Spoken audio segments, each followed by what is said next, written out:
नर्क के 3 द्वार हैं।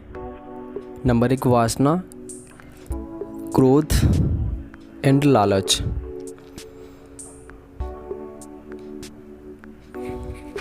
अगर आप अपने लक्ष्य को प्राप्त करने में असफल हो जाते हैं तो अपनी रणनीति बदलिए, न कि लक्ष्य। लक्ष्य नहीं बदलना चाहिए, हम रणनीति बदल सकते हैं। क्रोध से भ्रम पैदा होता है, भ्रम से बुद्धि व्यग्र होती है। जब बुद्धि व्यग्र होती है तब तर्क नष्ट हो जाता है, और तर्क नष्ट हो जाता है तब व्यक्ति का पतन भी हो जाता है, जो बिल्कुल सही है। ऐसा कोई नहीं जिसने भी इस संसार में अच्छा कर्म किया हो और उसका बुरा अंत हुआ हो, चाहे इस काल में हो या आने वाले काल में। फल की अभिलाषा छोड़कर कर्म करने वाला पुरुष ही अपने जीवन को सफल बनाता है।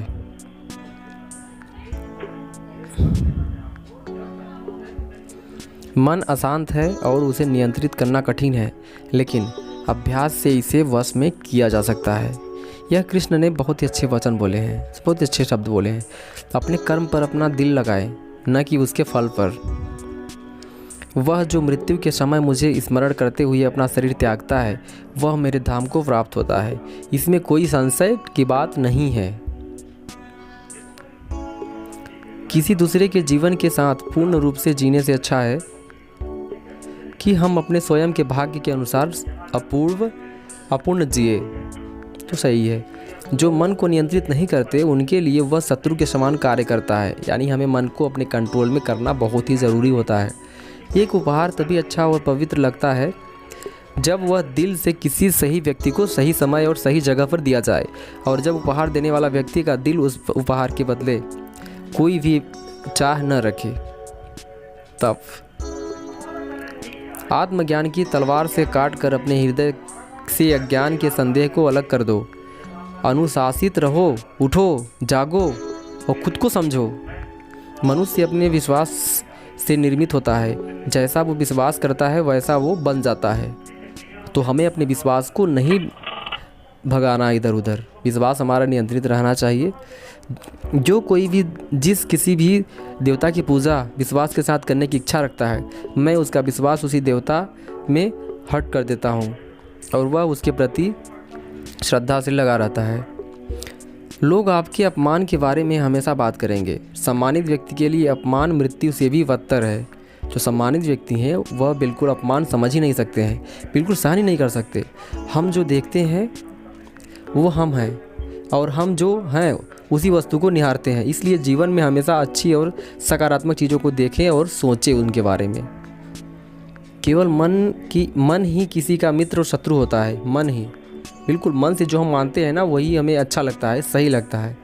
जो चीज़ हमारे हाथ में नहीं है उसके विषय में चिंता करके कोई फ़ायदा नहीं होता। अर्थात जो हमारे पास है हमें उसके बारे में सोचना होता है, तभी हमें अच्छा होगा, हमारे लिए अच्छा होगा। कितनी अच्छी लाइनें श्री कृष्ण ने कही है।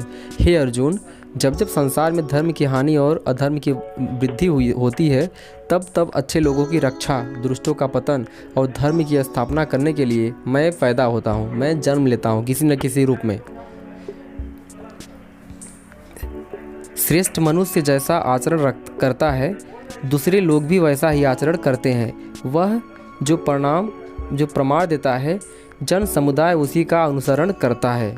सही है, अच्छे लोगों का आचरण करते हैं लोग। दुख से जिसका मन परेशान नहीं होता, सुख की जिसको आकांक्षा नहीं होती, तथा जिसके मन में राग, भय और क्रोध नष्ट हो गए हैं, उसके लिए मैं सदा वो जो है कि उसी खुशियों को द्वार खुल जाते हैं।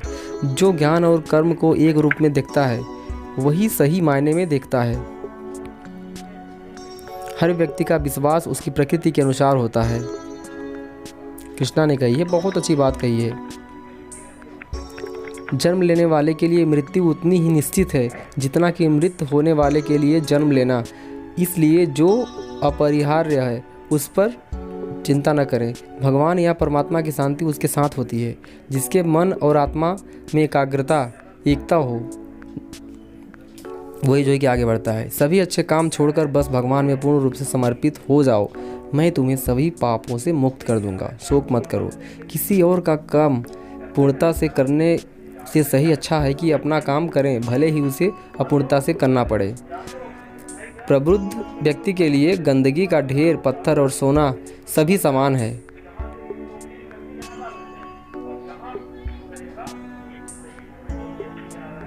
मैं सभी प्राणियों को समान रूप से देखता हूँ, ना कोई मुझे कम प्रिय है ना लेकिन अधिक है।